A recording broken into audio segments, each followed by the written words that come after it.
we have a little bit more to discuss about redox reactions, and then we're going to take some time and look at two real applications of aqueous reactions, both gravimetric analysis, which is based on precipitation, and then acid-base titrations. That's going to be our lab for next week as well. So there's 5 broad categories of oxidation redox reactions, and we're going to go through those very quickly here. So combination reactions, this is just, we have 2 things, A and B, and those are going to come together to make C. When we take 2 things together, we only have a single product. So single product, that's one of the ways we know that it's a combination reaction. One example would be if we had some aluminum and we reacted it with bromine. Remember, Br2 is diatomic. We're going to make aluminum bromide. Right. If we wanted to, we could go and figure out the oxidation numbers for these. For aluminum by itself, what's the oxidation number? 0. Any element by itself has an oxidation number of 0, so bromine is 0 as well. In aluminum bromide, what's the oxidation number for aluminum? +3. That's it. And then bromine? -3. So -3 is the total. -1. Yeah, each bromine atom is a -1. Yeah, so be careful on those oxidation numbers. It's per atom rather than overall. Okay. All right, so a decomposition reaction, if a combination reaction has multiple reactants, it doesn't have to be just 2, it could be 3 or 4, but multiple reactants and a single product, decomposition is exactly the opposite. We have a single reactant and we end up with multiple products. And so what they're showing down here is the decomposition of potassium chlorate, KClO3, breaks down into potassium chloride and oxygen gas. Right? Note that our reactants and our products don't necessarily have to be individual elements, right? In the first reaction, our reactants were both elements that combine together. In our second reaction, we're breaking things down, but we don't break them down all the way to elements necessarily. But in this case, we have one element and one compound. So if we were to calculate oxidation numbers, in KClO3, we have a rule for alkali metals. Caroline, what's our rule for alkali metals? That the charge is always +1. That's it, +1. Taylor, we have a rule for oxygen. What's the oxidation number for oxygen? -2. -2.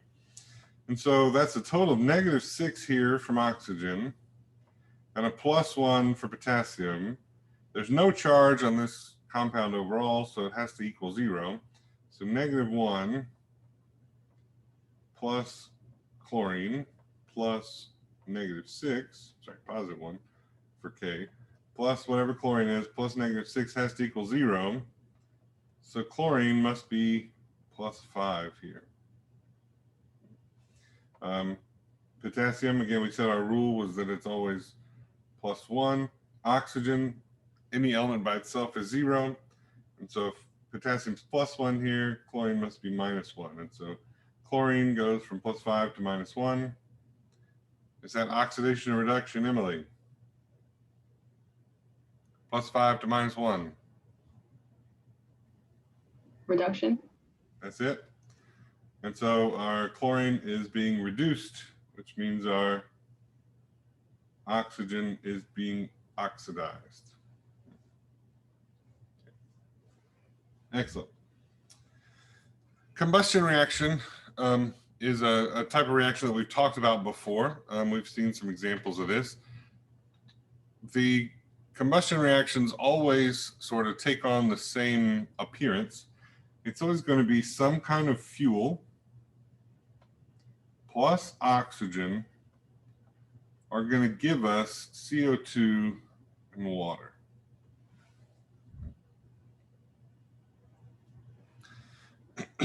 And so this fuel, usually, if we're going to make CO2 and water, this has to have both carbon and hydrogen. So the fuel has to contain carbon and hydrogen.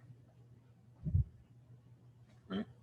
We could have an instance where we're not burning something with carbon and hydrogen, and we would still call it combustion. And so in that case, we would say whatever compound A is plus O2 is going to give us compound B. If you've ever seen magnesium burned in air, magnesium plus oxygen gives us magnesium oxide. I think we already did this one as one of the examples for redox on Monday. But this also classifies as a combustion reaction. And so usually when we think of combustion, we think of something with carbon and hydrogen reacting with oxygen to make CO2 and water. But if you see one that is a metal reacting with oxygen to make metal oxide, or even something like nitrogen reacting with oxygen to make nitrous oxide, or something like that, those are all considered combustion reactions.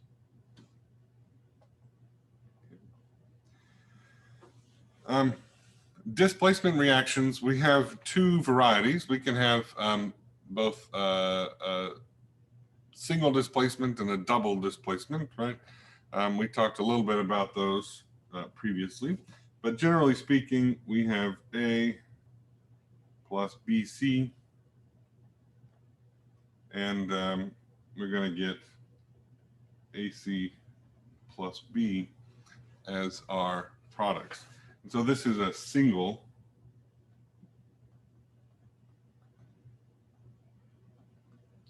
displacement.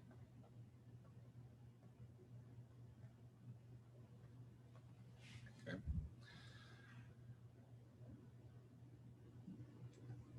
There are two big categories of displacement reactions that we will look at. The first is metal displacement. And that's kind of like what we saw with, we did an example with copper and zinc, right? The zinc kicks out the copper, and we get, and they just change places. Let's say that we have titanium chloride, right? Reacts with magnesium. We end up with titanium metal plus magnesium chloride. We need to balance that. This is a metal displacement because we're exchanging our titanium out for magnesium. And so titanium, Cameron, what's the oxidation number for titanium in TiCl4? +4. Here at 0. And then our magnesium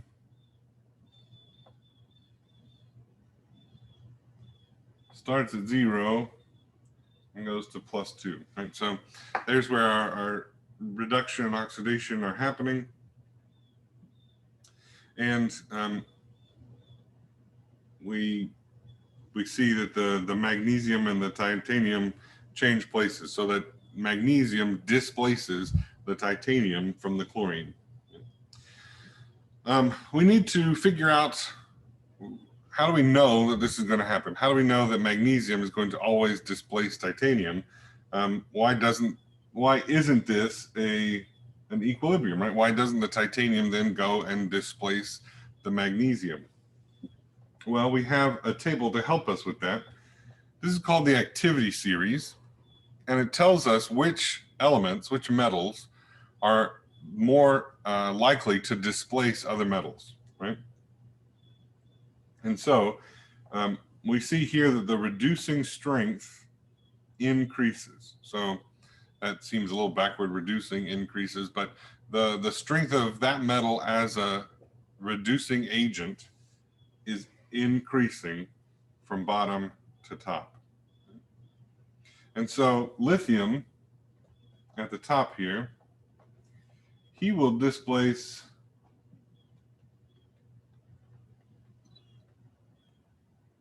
everything below him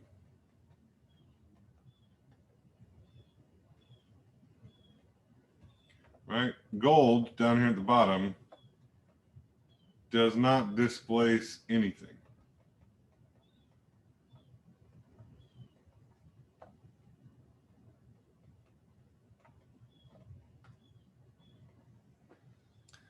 Right?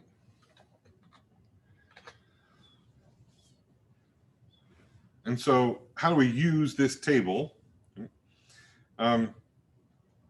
We have to see whether or not the metal and the ion, their relationship in this table.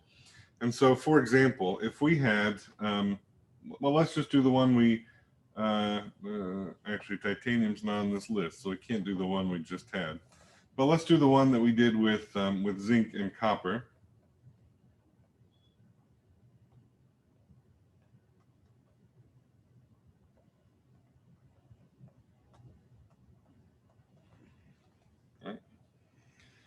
Now, we've talked about how this reaction actually works. We said that it actually goes to completion. And so let's look at the table and see how we can identify this, right? In the reactants, what's the charge on zinc? Matthew? 0. That's it, 0. Zinc has no charge here. And how about copper? What's the charge on copper, Lily? +2. That's it. And so we're going to look at those two elements in the reactants. Right? We always look at reactants to see whether or not they're actually going to react. And so we find zinc. Zinc is here. Right? I don't want zinc 2+. I just want zinc. Copper's down here. I don't want copper. I want copper 2+. Right? So make sure you're paying attention to which compounds we're interested in. And the way I think about it is I always draw an arrow, right? We're trying to displace copper with zinc. So this zinc is going to, push out the copper, right?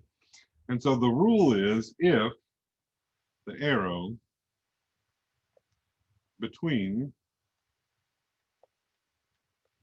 the metal and the ion is down and to the right, the reaction will occur.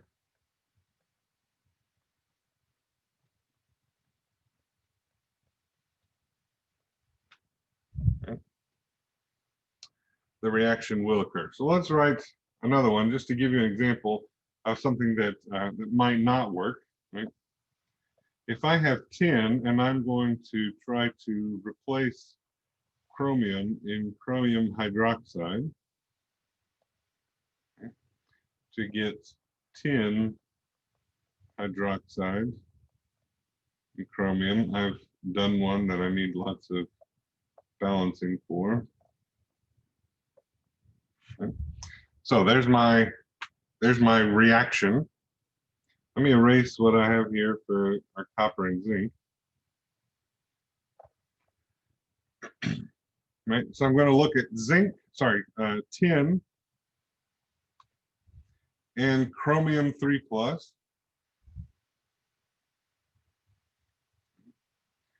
And if my metal is displacing the ion, right, that's up and to the right rather than down and to the right. And so this reaction does not occur, right? We could say that this is no reaction. Okay. And so that's how we use this activity series. We just pay attention to the position of each metal and ion relative to one another on this table.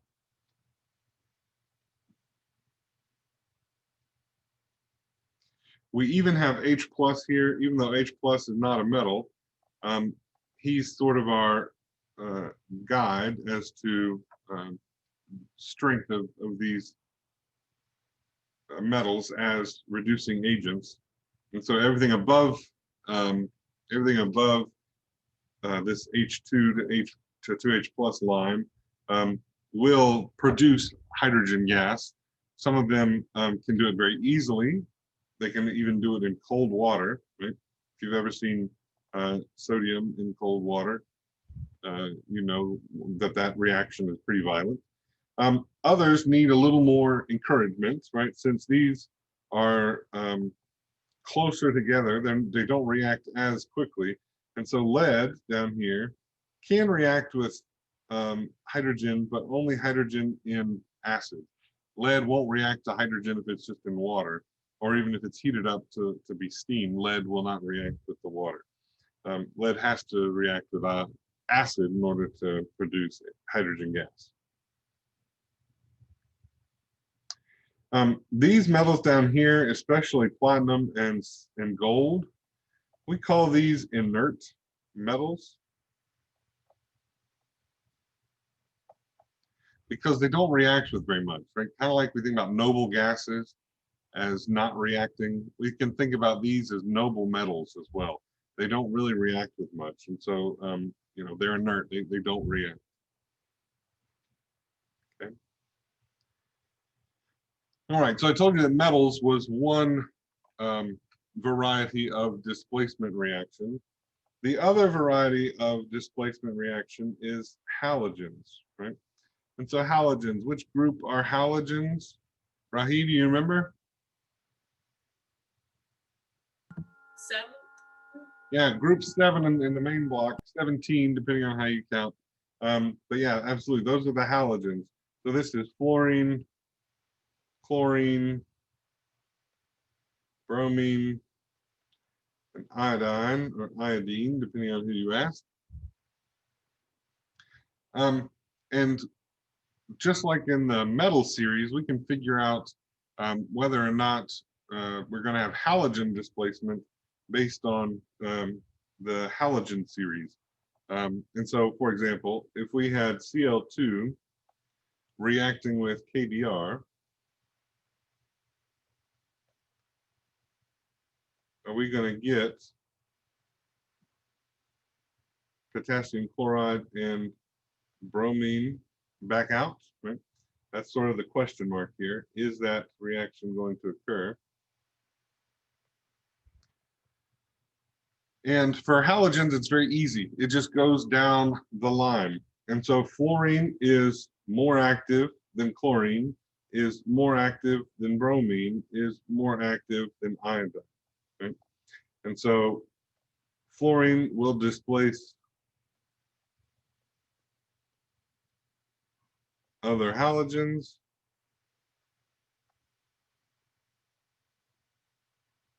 Right? Iodine will not.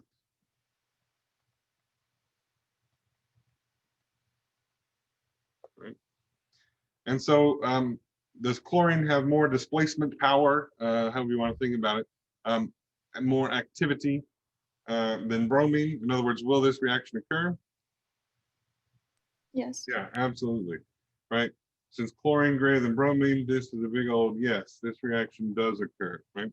If we were looking at I2 with KBr to make potassium iodide and bromine, okay, would this reaction occur? No, right? Because iodine does not displace other halogens in solution. And so this one's a little easier to memorize. For Quest, you would of course get that activity series. I am not asking you to memorize the activity series, right? But for the halogens, you do have to know this because it's just going down the column, right? Fluorine the most active, iodine the least. Right? So that's the halogen series. The last little bit of redox reactions that we should discuss are these disproportionation reactions.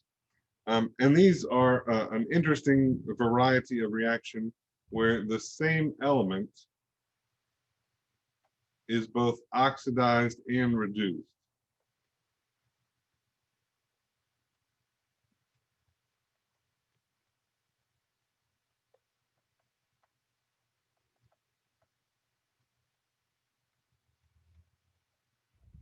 Right? And of course, that means that the same element has to be split into multiple products in order for this to occur, right? We can't have the same element going into a single product and have different oxidation numbers. And so something like the reaction with chlorine and hydroxide, this reaction gives us ClO minus, this hypochlorite ion, as well as Cl minus and water. Let's see, I need to balance this a little bit. I need two of those. Okay.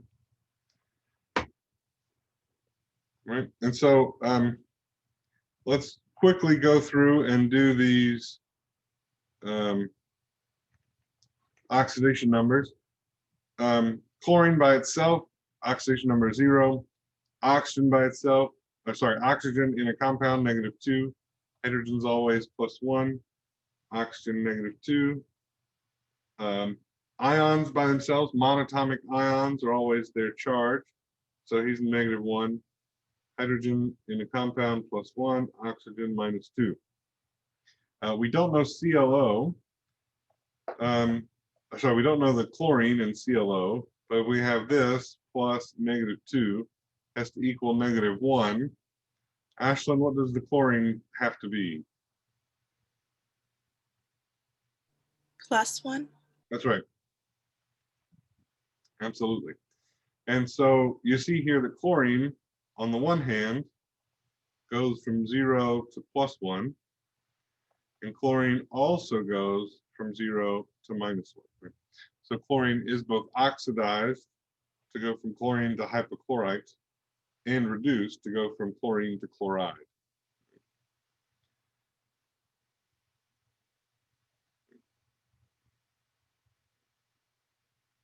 And so just these 5 types of redox reactions, there can, of course, be overlap with other types of reactions. You can have a precipitation that's also a redox. You can have an acid-base reaction that also is a redox. But generally speaking, we're going to look at oxidation numbers to determine if a reaction is or is not a redox reaction. And once we classify it as redox, we can then go in and figure out which one of these 5 types it is. Okay. For combination, of course, you just have a single product. For decomposition, you just have a single reactant. For combustion, you're always going to be reacting with oxygen. For the displacement reactions, those can be tricky to sort of pick out from a lineup, but usually you always have an element by itself, right? Either a metal or a halogen that's just by itself, both in the reactants and in the products, and that's how you can identify those displacement reactions. And then disproportionation, again, hard to identify until you go through and write those oxidation numbers, and you can sort of track what's being oxidized and what's being reduced. Okay, so a little bit of practice here.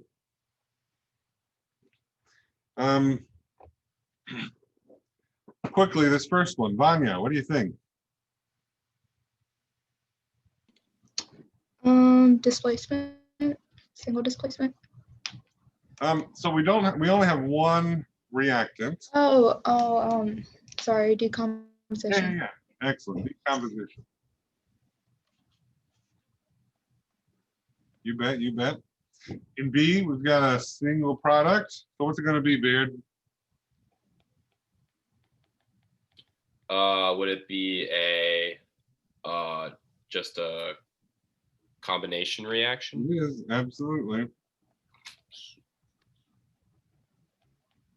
Combination reaction. Catherine, how about C? We've got an element, we've got metals by themselves in both the reactants and the products.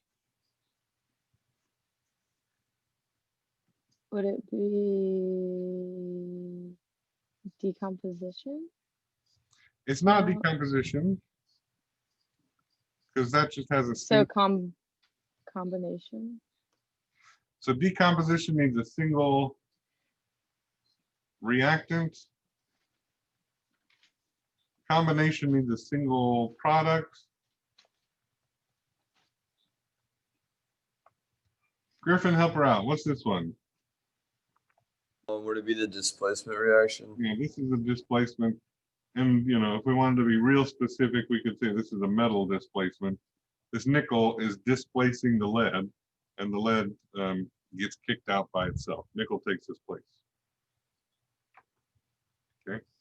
This last one, we have nitrogen in only one spot in the reactants and nitrogen in 2 spots in the products.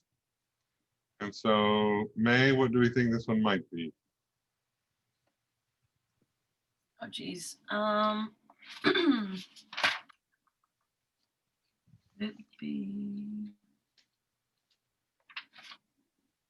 Actually, I have no clue. Wait.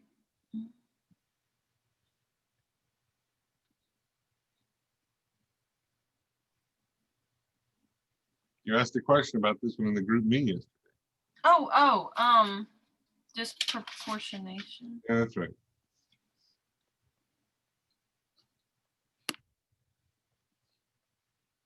Yeah.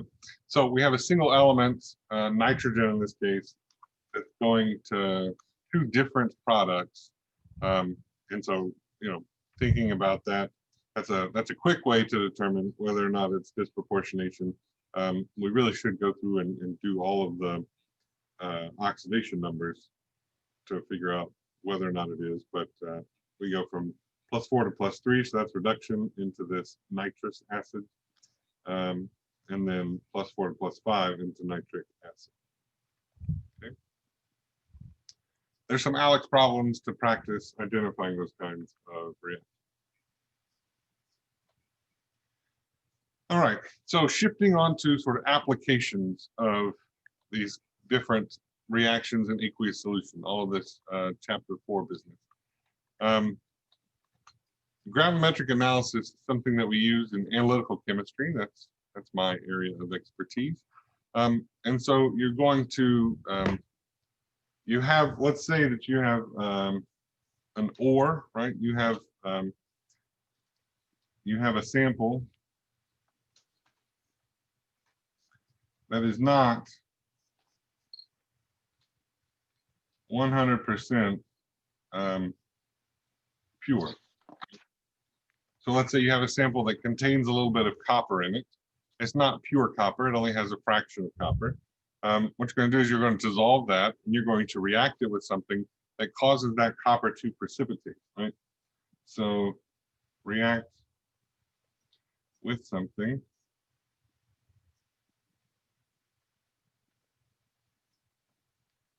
that forms a precipitate.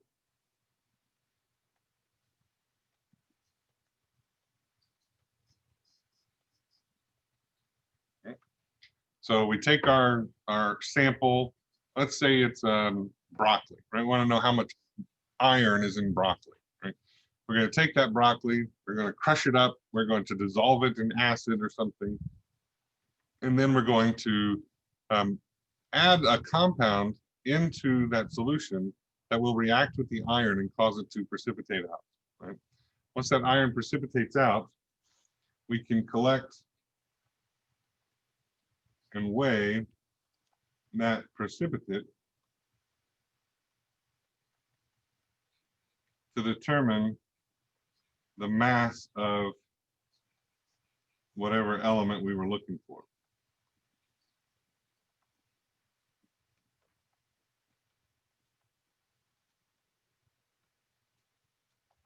And then we can figure out sort of, you know, how much, what percentage of that original sample was our metal.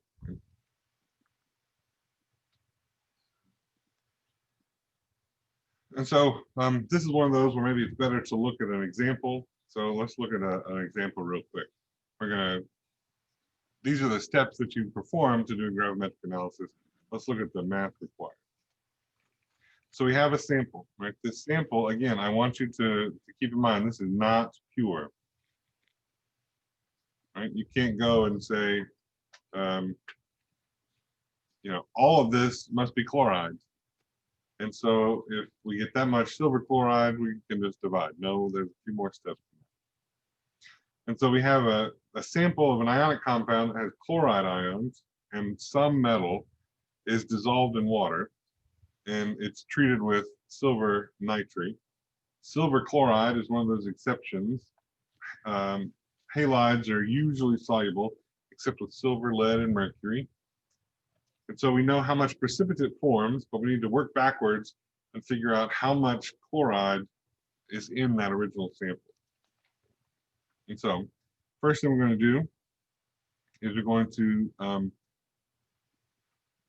figure out how much chlorine is in our precipitate.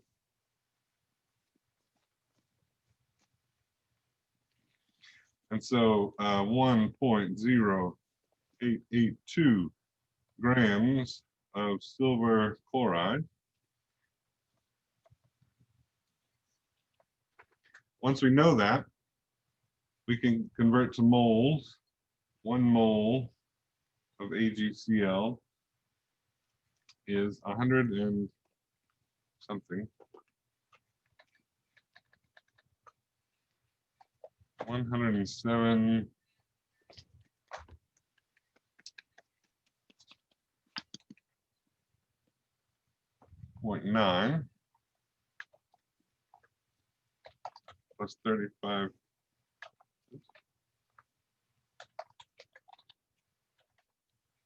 is 143.4 grams of silver chloride. Now, for every mole of silver chloride, we just have 1 mole of chloride. We know that just from the formula. And 1 mole of chloride is 35.453 grams. Disgusting. I need to throw trash away.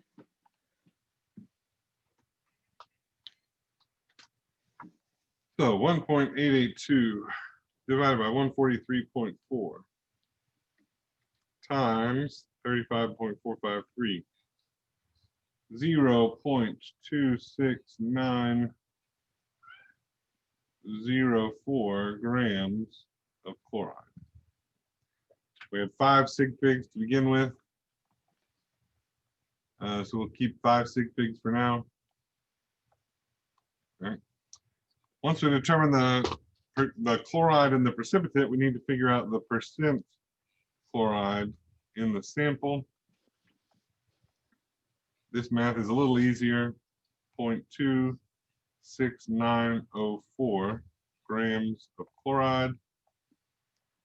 And our whole sample was 0.5662 grams of sample.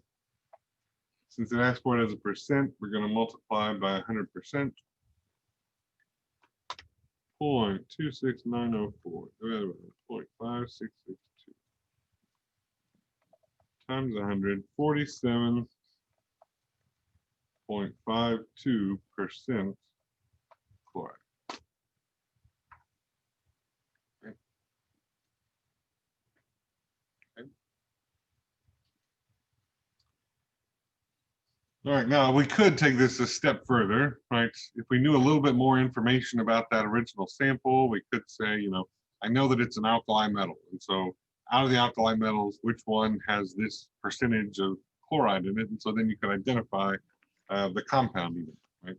And so you can take this a step further if you know a little bit more information. But since we don't, we will leave it there for now.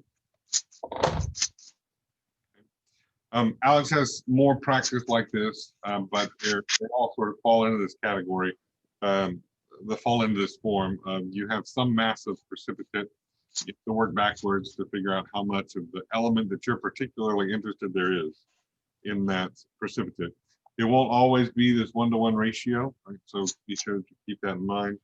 And then you convert based on your original sample mass, you convert that mass of whatever element you're interested in into a percentage. All right. The last part of chapter 4 is all about titrations. Titrations both for acid-base titrations and for redox titrations.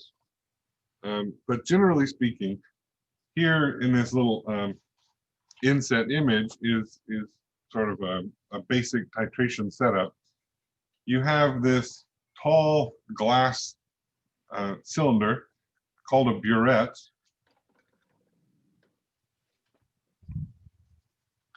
And that burette is filled with one of your solutions, right? Then here you have the other solution. And in this case, they're doing an acid-base titration. And so let's just say for the sake of argument that this is our base. This one would be our acid, right? It doesn't have to be this way. This is just the way that this one is set up. And the way a burette works, burettes are divided into volumes, and they're very, you can deliver very fine amounts of volume. You can deliver, 0.05 milliliters at a time, or sometimes even less. And so these deliver small volumes.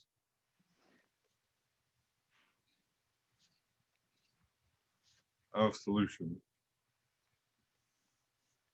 So we know accurately how much volume was required to complete a particular reaction.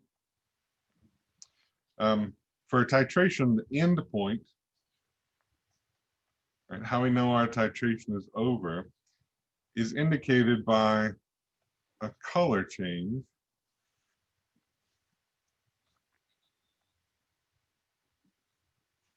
In our solution. And so we have to put some kind of chemical indicator in our solution to make it change color. This solution is a very light pink. I don't know if that shows up, but this is phenolphthalein. But generally speaking, this is an indicator. And it'll change color when we reach a certain pH. If we're talking about an acid-base experiment, it can change color based on metal levels if we're talking about a redox experiment. And so, the indicator will vary based on what we're doing. There's also an equivalence point. And so don't get endpoint and equivalence point confused.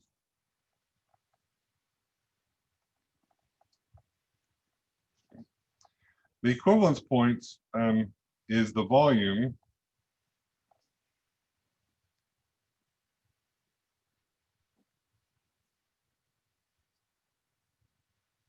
where the moles of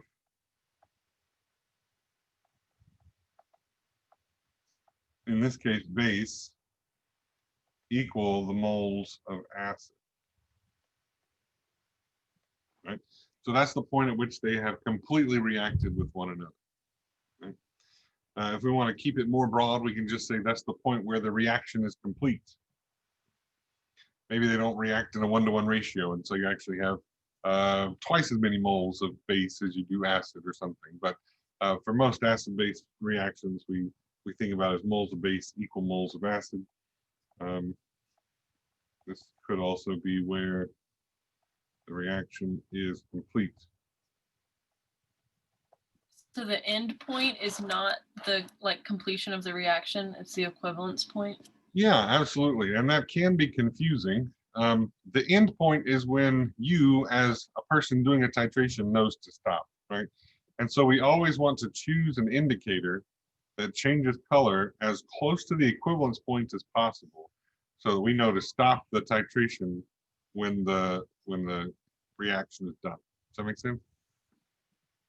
Yes, thank you.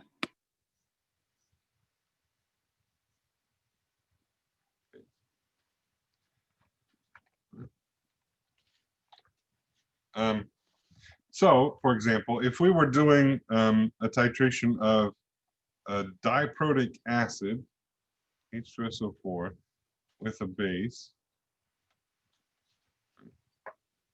We're going to get out sodium sulfate and 2 molecules of water. In an acid-base reaction, right, to reach the end point, we would need to have twice as many moles of the NaOH as we do the H2SO4. I used a word that I'm not sure I introduced when we talked about acids and bases, diprotic. It's a little self-explanatory. That prefix di means Two. two, that's right. And protic sounds a little bit like Proton. proton. And so I'm not paying attention at all. I really need to. you're also unmuted, Catherine. Sorry. Okay. I need- And so diprotic acids have 2 protons that they can give up, right? We could have a triprotic acid, H3PO4, for example, has 3 protons that he can donate to something else. If we have a base with multiple, that can accept multiple protons, we call him dibasic or tribasic, okay?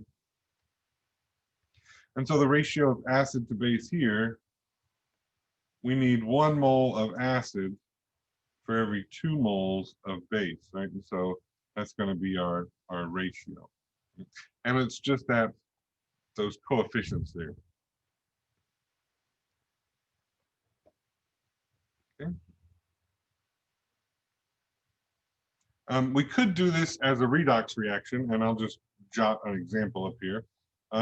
Iron will react with manganese, the permanganate anion, MnO4 minus, in acidic solution, so it's got a little H plus hanging around, and it will reduce that manganese to Mn2 plus, and you'll oxidize your iron to iron 3 plus and make some water in the process.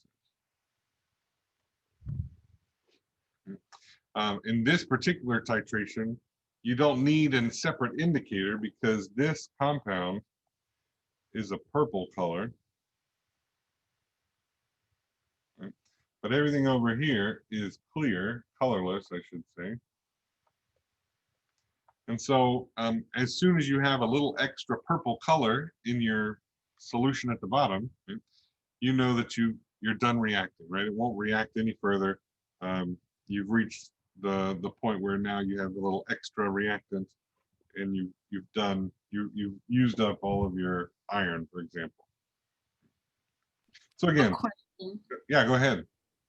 So when we're like tested on this, how do we, like, what kind of questions would you ask if we can't see like the color change and stuff? Like, is there a way to know that from just looking at it? For example, there are tables of indicators that tell you the color change and the range of colors. Let me see if I can bring one up real quick. And so, if I told you that the pH of this equivalence point is 3.4, what would a good indicator be? You could do something like that. And so let me share a different screen with you. Right. So if we look at this, let's look at this one. So here there are lots of different indicators here, and it shows you sort of what color they should be and what pH range where they start changing. And so phenolphthalein was the indicator in that previous slide. And so here it changes it starts changing at a pH of about 8, right? Okay. If we were interested in it being completely neutral, right? These are neutralization reactions. We'd want something that changes at a pH of 7. And so, maybe this one, bromothymol blue, he's going to be green there in the middle. Phenol red is going to be kind of this orangey color in the middle.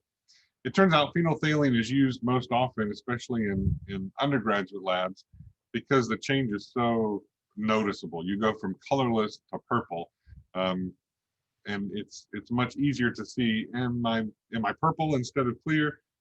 Versus bromothymol blue, it looks like a very hard transition from yellow to green, but in reality, it's very, very slow and gentle. And is it really green? Is it still a little yellow? Is it green enough? Right? Is it too green? Is it blue-green now? It's much harder to see bromothymol blue transition than it is phenolphthalein. Maybe a little more information than you wanted, but. No, that's perfect. Thank you. Yep. All right, let's try to do one example before we head out. Right?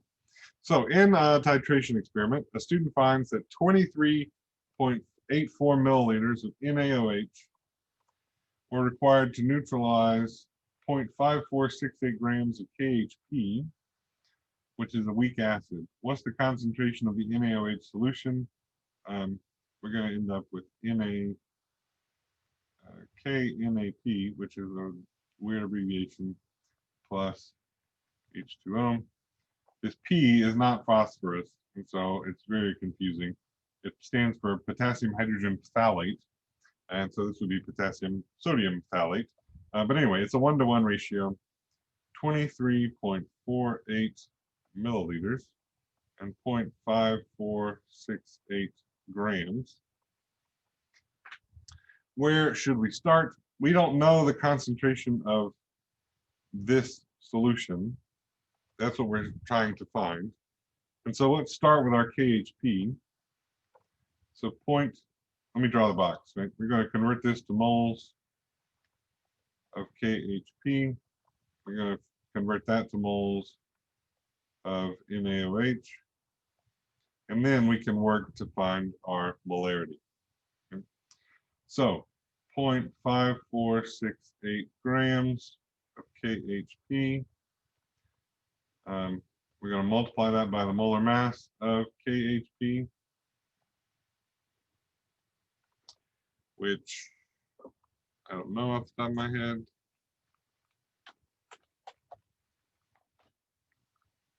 (204)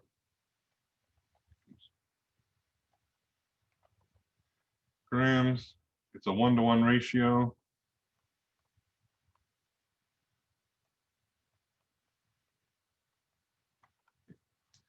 And so we end up with moles of NaOH as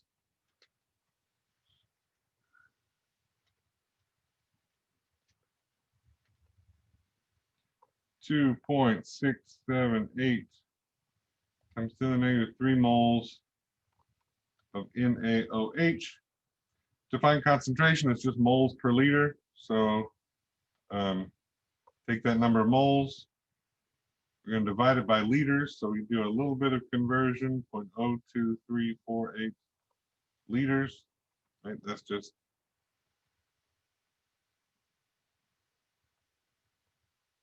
can bring those milliliters to liters.